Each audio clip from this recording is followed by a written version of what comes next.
मदरसा कहाँ लेकर के जाता है? एनल सेक्स की तरफ। देखिए, हम लोग अल्लाह के स्लीपर सेल नहीं है। देखिए, मेरे तो कण कण में राम जी हैं, मेरे तो मन में भी राम जी हैं। ये भगवान राम से लेकर के सनातन धर्म के पॉजिटिव चीजों को पढ़ने के बाद इतनी आस्था जागी है। अब जब हम खुद पढ़ रहे हैं, खुद समझ रहे हैं, तब समझ में आ रहा है कि भाई इस्लाम तो गला रेतने की बात कर रहा है, भाई इस्लाम तो औरतों को लौंडियां और बांदिया बोल रहा है, भाई इस्लाम तो 4 शादी की बात कर रहा है, भाई इस्लाम तो 6 साल के बच्चे से निकाह पढ़ने की बात कर रहा है, भाई इस्लाम तो लूटने और पाटने की बात कर रहा है। लेकिन ये जो किताब मैंने अपने हाथ में ली हुई है, भगवत गीता, इसमें मानवता की बात है भैया, इसमें माफी की बात है भैया। और 5 वक्त लाउड स्पीकर में अजान देने के बाद भी अगर भारत में मुसलमान डरे हुए हैं, तो मुझे लगता है हनुमान चालीसा पढ़ ले, डर खत्म हो जाएगा।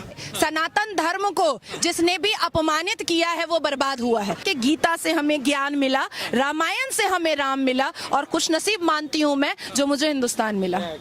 बात तो सही है। हेलो दोस्तों, स्वागत है आपका आर न्यूज चैनल में एक और लेटेस्ट वीडियो के साथ। वीडियो काफी शानदार होने वाला है, इसलिए अंत तक जरूर देखें। दोस्तों, इस्लाम में महिलाओं की क्या इज्जत है ये तो आप जानते ही हो। उन्हें किसी प्रकार की आजादी नहीं होती, लेकिन जैसे जैसे मुस्लिम महिलाएं पढ़ने लिखने लगी हैं, वैसे वैसे उन्हें अन्य धर्मों का ज्ञान होने लगा है। और ऐसा ही कुछ नाजिया खान ने इस वीडियो में बताया कि उन्होंने भगवत गीता पढ़ने के बाद नाजिया इलाही खान को क्या लगा कि भगवत गीता में क्या है, और सनातन धर्म के ग्रंथ जैसे भगवत गीता, रामायण, इनसे हमें क्या सीख मिलती है। तो दोस्तों, कुल मिला के बात यह है कि वीडियो काफी शानदार होने वाला है, इसलिए अंत तक जरूर देखकर वीडियो पसंद आए तो चैनल को सब्सक्राइब करें, साथ में बेल आइकन को प्रेस करें ताकि हमारे आने वाली वीडियोस का नोटिफिकेशन आपको तुरंत प्रभाव से मिल जाए। और वीडियो किसी भी एंगल से पसंद आए तो ज्यादा से ज्यादा शेयर करें ताकि हमारे और भी भाई इस वीडियो का आनंद उठा सके। तो चलिए दोस्तों, देखते हैं मेन वीडियो। ये लगातार जो है जो 80% की आबादी हिंदू आबादी है, उनकी आस्था पे हमेशा चोट क्यों होता है? हमेशा सवाल जो है मंदिरों को लेकर ही क्यों पूछे जाते हैं?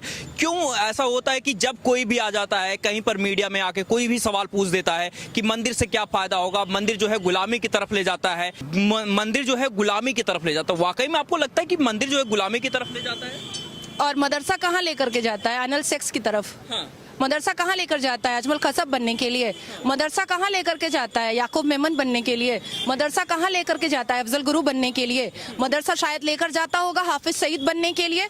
देखिए, हम लोग अल्लाह के स्लीपर सेल नहीं है। हम जो मुसलमान हैं, हम अल्लाह के स्लीपर सेल नहीं है। हम नहीं ये वो आतंकी हरकतें हम नहीं कर सकते हैं जो ये लोग अपने अपने भाषणबाजी में कर रहे हैं। आज नाजिया ने अवैसी की बात मानी होती तो सुप्रीम कोर्ट नहीं जा रही होती। आज नाजिया ने अवैसी की बात मानी होती तो नाजिया यहाँ पर नहीं खड़ी होती। नाजिया हिजाब पहन करके या तो हलाला हो रहा होता, या तो निकाह मुत्ता हो रहा होता, या तो 4 शादी में एक बीवी मैं होती, और या तो बच्चा पैदा करने की मशीन बनी हुई होती। अगर इस्लाम की किताब 35 सूरे में के अंदर से 30 सूरे में जिहाद बताती है, तो मुझे लगता है कि मॉडिफिकेशन जरूरी है। जब तौरात, ज़बूर, इंजील, बाइबल, कुरान आया, 4 बार मॉडिफाई हुआ, तो एक बार और मॉडिफाई होने में कोई दिक्कत नहीं है। मुझे नहीं लगता है कि कोई दिक्कत है। हाँ। इतनी तकलीफ क्यों है इन लोगों को जो बच्चियां जा रही हैं राम प्रभु के प्रति आस्था जो है अगर दिखा रही, तो गलत क्या है? देखिए, मेरे तो कण कण में राम जी हैं, मेरे तो मन में भी राम जी हैं। मैं तो भगवान राम के रामायण से, भगवत गीता से मैंने बहुत कुछ सीखा है। सबसे पहले तो मैं बताऊंगी कि मैंने इंसानियत सीखी है। और जितनी भी मुसलमान लड़कियों को आप देख रहे हैं कि वो रैली में जा रही हैं या वो पैदल यात्रा कर रही हैं, ये भगवान राम से लेकर के सनातन धर्म के पॉजिटिव चीजों को पढ़ने के बाद इतनी आस्था जागी है। क्योंकि मुसलमान कम्युनिटी को हमेशा सनातन धर्म से भड़का करके दूर रखा गया था।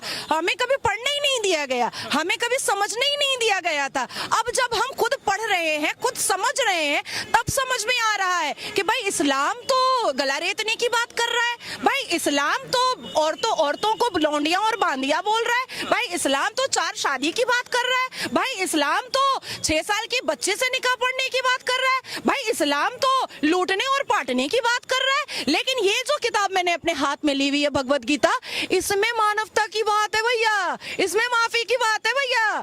तो इसलिए ये जो हमने पढ़ा है ना, यही हमें यात्रा करने पर मजबूर कर दिया है, बिल्कुल मजबूर कर दिया है। ये चीजें कई लोगों को पच नहीं रही हैं, जो ओवैसी जैसे नेता। पचेगी बेटा, कैसे पचेगी? बाजार बंद हो जाएगा, अब इन मुल्लों को ना एडुकेशन लेना पड़ेगा, नौकरी का लाइन लगाना पड़ेगा, धक्के खाने पड़ेंगे। ये जो चंदा फितरा ज़कात पे जो रेंज रोवर इमाम बुखारी खरीदे हैं, वो कैसे आएगा? आप सोच भी नहीं सकते हैं, आपकी उम्मीद से बाहर है। ये हलाला सर्टिफिकेशन क्या है? ये काला धंधा है।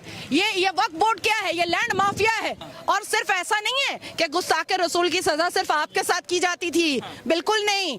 गवाह है पूरा अल कुरान कि हमारे इमाम हसन हुसैन का कातिल कोई सनातनी नहीं था, हमारे हजरत अली का कातिल कोई सनातनी नहीं था। बगल का मुसलमान ही मारा था, बगल का मुसलमान ही गलत चीरा था।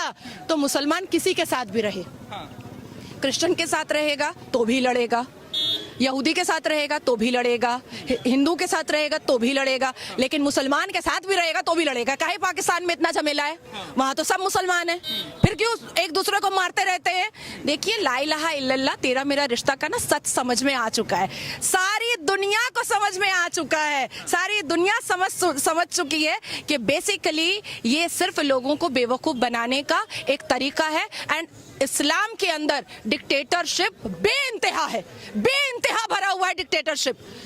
मैं अपने अल्लाह से बहुत प्यार करती हूँ, मैं 5 वक्त नमाज पढ़ती हूँ, लेकिन मैं आपको क्यों बताऊंगी कि ला इलाहा इल्लल्लाह मुहम्मदुर रसूलुल्लाह, अल्लाह एक है, पाक और बेऐब है? मैं आपको क्यों फोर्स करूंगी? ये अथॉरिटी की पोजीशन मुझे किसने दी है? मैं आपको फोर्स करने वाली नहीं हूँ। और 5 वक्त लाउड स्पीकर में अजान देने के बाद भी अगर भारत में मुसलमान डरे हुए हैं, तो मुझे लगता है हनुमान चालीसा पढ़ ले, डर खत्म हो जाएगा। मैम, इतना आप मुखर होके बोलती हैं, जो नेता अपने आप को धर्म का ठेकेदार, मुस्लिम धर्म का ठेकेदार बताते हैं, डर नहीं लगता है फतवा जारी कर देंगे या आप लोगों के खिलाफ जो है कई चीजें हो जाती है? आपको डर नहीं लगता है? ऐसा खुल के बोलती हैं, लगातार बयान देती रहती हैं, इनके खिलाफ बोलती रहती हैं, डर नहीं लग रहा है आपको? देखिए, मैं बहुत सारे भाषा जानती हूँ।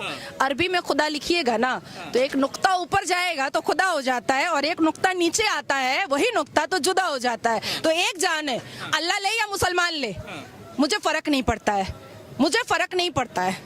आपको नहीं लगता कि आप जो है मंदिरों में आती हैं, दर्शन करती हैं भगवान राम का, इतना खिलाफ भी बोल जाती हैं, जो मौलाना जो है भड़काते हैं उनके खिलाफ बोलती हैं, उनसे कहती हैं कि दूरी बनाए रखिए? आपको नहीं लगता कि फतवा जारी करने की जो बात करते हैं, बात बात पे फतवा जारी करने का, उन सबसे आपको नहीं लगता कि डरना चाहिए या थोड़ी सी चीजें रहनी चाहिए, हाँ लिमिट में बोलनी चाहिए? पहला बोलूंगी कि मैं खिलाफ नहीं बोलती हूँ, मैं फैक्ट बात करती हूँ, फैक्ट बताती हूँ। उनको खिलाफ कुरान के वर्सेस और सूरा नंबर के साथ मैं बताती हूँ जिस भी चैनल पर बैठती हूँ। दूसरी बात, मैं मुल्ला की मानने वाली मुसलमान तो बिल्कुल नहीं हूँ और ना कभी होने वाली हूँ। तीसरी बात है कि मेरी मौत अगर होनी होती तो ये मुसलमान कब का कर चुके होते। वो तो प्रभु राम की कृपा है जो खड़ी हूँ आपके सामने।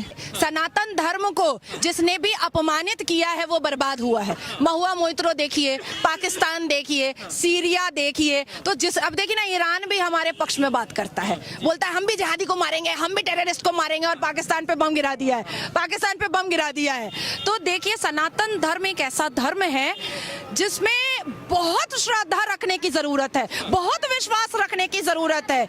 इसीलिए बार बार हम लोग कहते हैं कि गीता से हमें ज्ञान मिला, रामायण से हमें राम मिला, और खुश नसीब मानती हूँ मैं जो मुझे हिंदुस्तान। दोस्तों, भारत में सेकुलर नाम का चूरन बहुत सालों से बिक रहा था कि भारत एक धर्मनिरपेक्ष देश है, वहाँ पर सभी धर्मों की मान्यताएं हैं, और इसी चूरन से आज तक हिंदुओं को बहुत ही नुकसान भी हुआ है। यहाँ तक कि भारत के हिंदुओं के दिमाग में ये तक बैठा दिया कि हिंदुओं ने अब तक राम मंदिर के लिए भी आवाज नहीं उठाई, और अब जैसे जैसे राम मंदिर बन रहा है वैसे वैसे बहुत से शांति दूतों को बहुत ज्यादा मिर्च लग रही है। और इस सूची में मुस्लिम तो है ही है, साथ में सेकुलर का डंका बजाने वाले हिंदू भी हैं जो कि ये बोल रहे हैं कि मंदिर बनाने से क्या फायदा, मंदिर बनाने से दरिद्रता आती है, गरीबी आती है, ना ही किसी को रोजगार मिलता है। और दोस्तों, ये सब आज से नहीं हो रहा, बल्कि बहुत सालों से हो रहा है कि हमेशा हिंदुओं की आस्था को ही ठेस पहुंचाई जाती है। दोस्तों, जो लोग ये बोलते हैं कि मंदिर बनाने से दरिद्रता आती है, गरीबी आती है, उनकी नॉलेज के लिए थोड़ा सा बता दूं कि ऐसे बहुत से हॉस्पिटल हैं जो कि ट्रस्ट चलाते हैं, बड़े बड़े हॉस्पिटल चलाते हैं जैसे कि कैंसर के और जन सेवा करते हैं वो अलग। दोस्तों मुझे एक भी ऐसी मस्जिद बता दो जो कि ये सब काम करती है। और दोस्तों ऐसी बात नहीं है कि जो ये हॉस्पिटल ट्रस्ट वगैरह चलते हैं मंदिरों से, इनका फायदा केवल हिंदुओं को होता है, बल्कि दोस्तों वास्तविक स्थिति इसके बिल्कुल विपरीत है। इन सभी चीजों का फायदा सबसे ज्यादा मुस्लिम से उठा रहे हैं, क्योंकि मुस्लिम्स के एक के 12 मिल सकते हैं। और जैसा कि नाजिया अली खान ने बताया कि भगवत गीता से सबसे पहले हमें इंसानियत सीखने को मिलती है, जो कि उनके मजहब में बिल्कुल भी नहीं है। और इस पढ़ी लिखी भारत की बेटी ने यहाँ तक कह दिया कि कुरान में बदलाव की जरूरत है, जैसे कि सऊदी प्रिंस ने बहुत सारी हदीसें हटाकर किया है, वैसे ही कुरान से भी वो सभी आयतें हटनी चाहिए जो कि मानवता विरोधी हैं। दोस्तों ये मजहब ऐसा है जो कि कभी भी दूसरे धर्मों की इज्जत करना नहीं सिखाता और हमेशा दूसरे धर्मों से दूर रहने की बातें करता है, क्योंकि इन लोगों के मौलवियों को पता है यदि मुस्लिम्स को धर्म के नाम पे अच्छा ज्ञान मिलने लगा तो इनकी दुकानें बंद होना निश्चित है, और फिर ये ज़कात के पैसे पर ऐश कैसे करेंगे। तो दोस्तों वीडियो के बारे में आपकी क्या राय है कमेंट बॉक्स में जरूर बताएं, और आप नाजिया अली खान की बातों से सहमत है तो जो आप कमेंट बॉक्स में जरूर बताएं, और वीडियो पसंद आए तो चैनल को सब्सक्राइब करें, साथ में बेल आइकन को प्रेस करें ताकि हमारे आने वाले वीडियोस का नोटिफिकेशन आपको तुरंत प्रभाव से मिल जाए। मिलते हैं अगले वीडियो में। जय हिंद, राम राम।